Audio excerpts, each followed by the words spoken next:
Hello बच्चों, स्वागत है आपका आपके अपने YouTube channel math with Savita Deswal में। और मैं हूं सविता देसवाल। आज हम करेंगे बेटा कक्षा 8 प्रश्नावली 3.3 के क्वेश्चन नंबर 9 से लेके 12 तक, क्योंकि इससे पहले वाले क्वेश्चन जो हैं वो हम पहले कर चुके हैं। तो देखते हैं बेटे क्वेश्चन नंबर 9। क्वेश्चन नंबर 9 में क्या कहता है, दी गई आकृति में RISK ये एक समानांतर चतुर्भुज हमें दिया गया है जिसका नाम है RISK। ये R है, ये I है, ये S है और ये K। RISK तथा CLUE ये है एक समानांतर और है चतुर्भुज।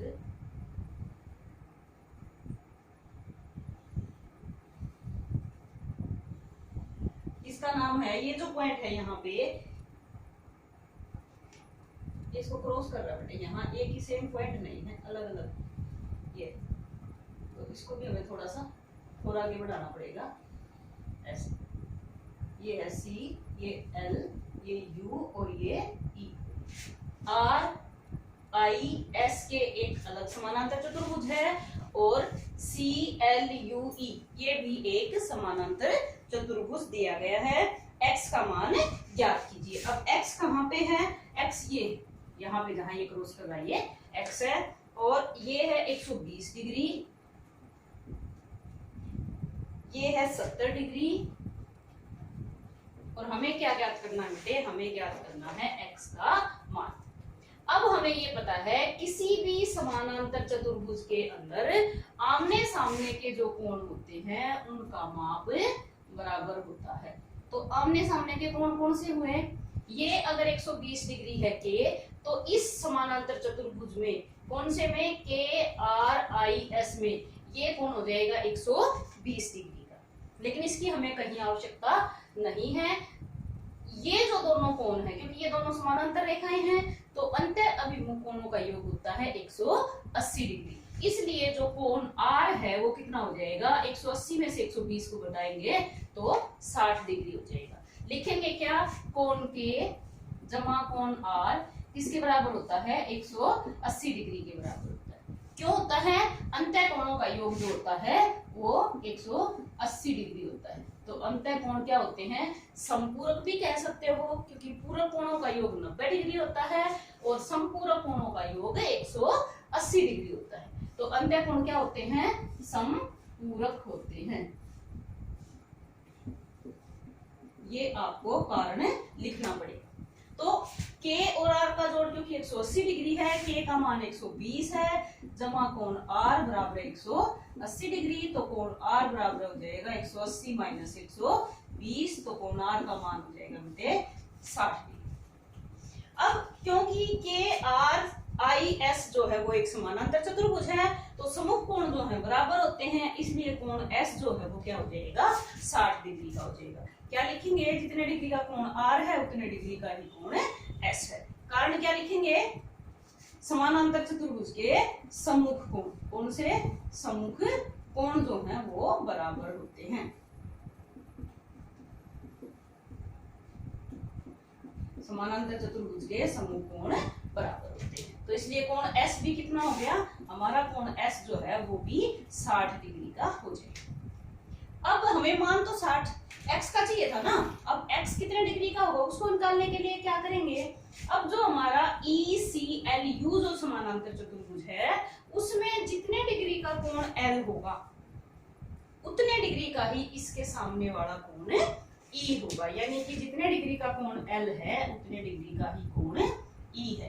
कारण क्या होगा, यही सेम कि समानांतर चतुर्भुज के सम्मुख कोण बराबर होते हैं। कोण L कितने डिग्री का है, 70 डिग्री का, तो E भी कितना हो जाएगा, 70 डिग्री का। तो हमारे कोण E का मान भी 70 डिग्री आ गया। अब इस पॉइंट का कोई भी नाम रख लो, O रख लो, P रख लो, कुछ भी रख लो।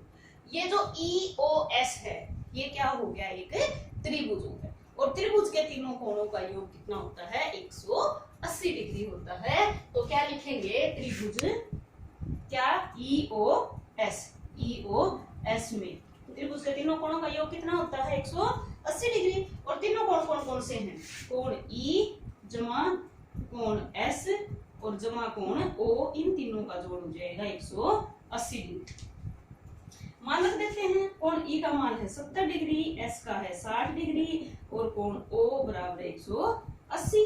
तो कोण ओ का मान कितना हो जाएगा? कोण ओ की जगह हम एक्स भी लिख सकते थे ना, ओ का मान क्या था, यहाँ एक्स लिख लो, ओ को रहने दो क्योंकि इनके मान रख दिए तो इसका भी मान रख देते हैं। तो यहाँ पे भी हम x ही लिख देते हैं। x बराबर कितना हो जाएगा? 180 माइनस इन दोनों को जोड़ के जब उस तरफ लेके जाएंगे तो माइनस हो जाएंगे। 60 और 70 को जोड़ेंगे तो कितना हो जाएगा? 130 हो जाएगा। और क्योंकि इस तरफ 130 जमा का है, दाईं तरफ जब जाएगा तो 130 माइनस का हो जाएगा। 180 में से 130 ले तो x का मान 50 डिग्री आ जाएगा। तो ये था हमारा x का मान कितना आ गया? 50 डिग्री। ठीक है बेटे, यही हमें ज्ञात करना है। तो अब देखते हैं क्वेश्चन नंबर 10।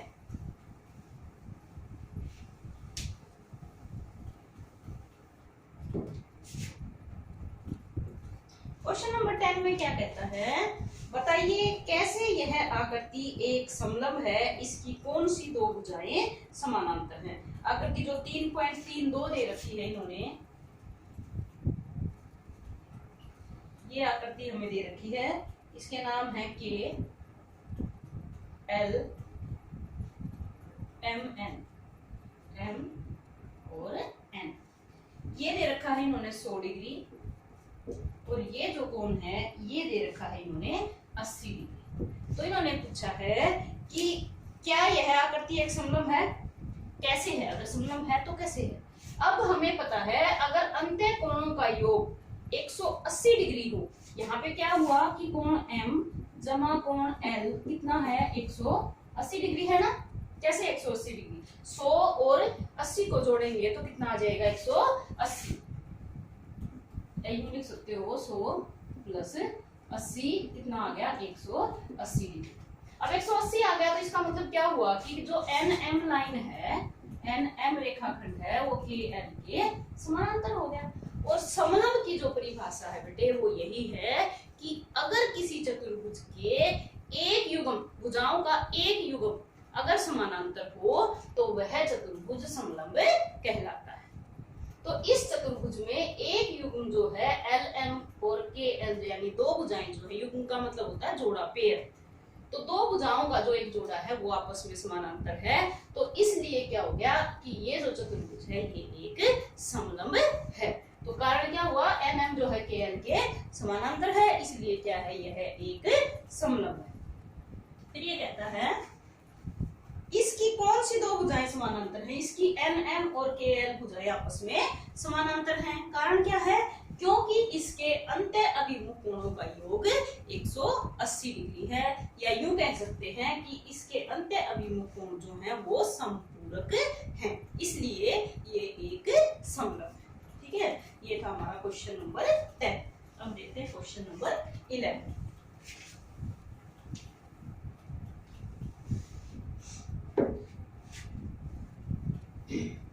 क्वेश्चन नंबर 11 में है, ये जो आकृति 3.33 दे रखी है,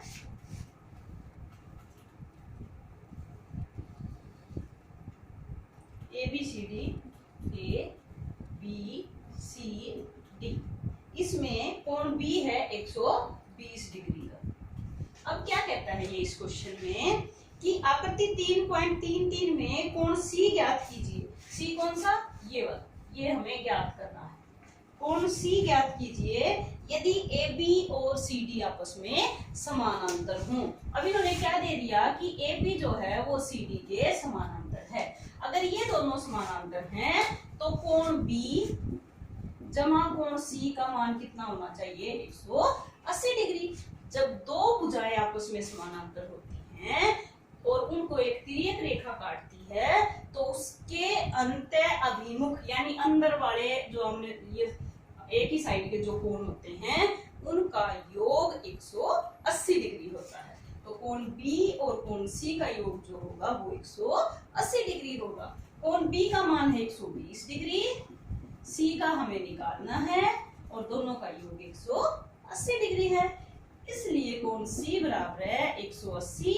ये B इस तरफ आके माइनस का हो जाएगा और कोण सी का मान आ जाएगा 180 में से जब 120 को माइनस करेंगे तो कोण सी का मान कितना आ जाएगा 60 डिग्री आ जाएगा।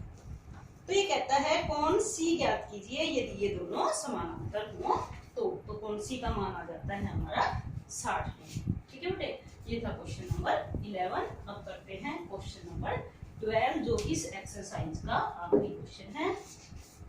12th क्वेश्चन में है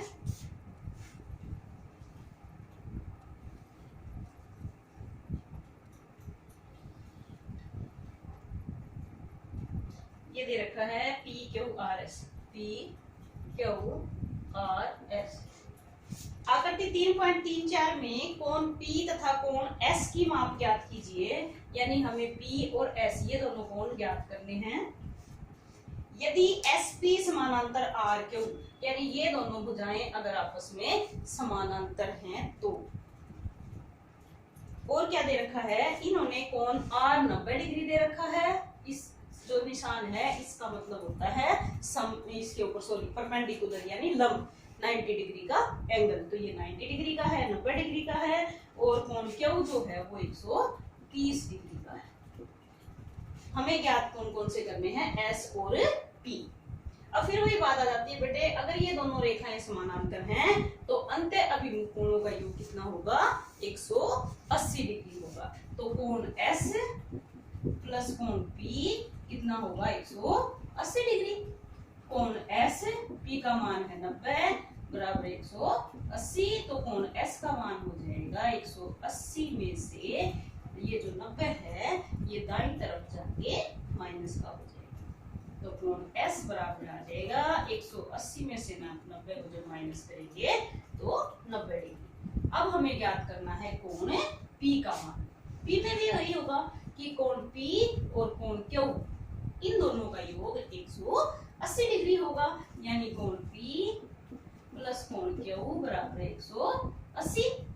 तो कोण P का मान हो जाएगा 180 में से कोण Q को माइनस कर देंगे। और कोण Q का मान कितना था, 180 में से 130 माइनस करेंगे तो P का मान आ जाएगा 50 डिग्री। और ये हमें ज्ञात करना था कोण P और कोण S। अब ये कहता है कि क्या कोण P को ज्ञात करने के एक से अधिक विधि हैं। कोण P एक से अधिक विधि क्या होती, ये हमारा S का मान आ गया था 90 डिग्री, ये भी 90 था, ये 130 था। तो दूसरा तरीका क्या था हमारे पास, क्योंकि ये एक चतुर्भुज है और चतुर्भुज के चारों कोणों का योग 360 डिग्री होता है। और तीन कोणों के माप हमारे पास है बेटे, तो इन तीनों का योग करके अगर हम 360 में से माइनस कर देंगे तो हमारे P का मान आ जाएगा। तो ये हमारा दूसरा तरीका भी था जिससे हम P का मान निकाल सकते थे। तो ये थे बेटी हमारे क्वेश्चन नंबर 12 एक्सरसाइज 3.3। तो ये एक्सरसाइज यहाँ कंप्लीट हो जाती है। अब आपको करना क्या है, अभी तक जिस बच्चे ने चैनल को सब्सक्राइब नहीं किया है चैनल को सब्सक्राइब करें, शेयर करें और अगर कोई भी दिक्कत आती है तो कमेंट सेक्शन में कमेंट करके जरूर बताएं। Thank you.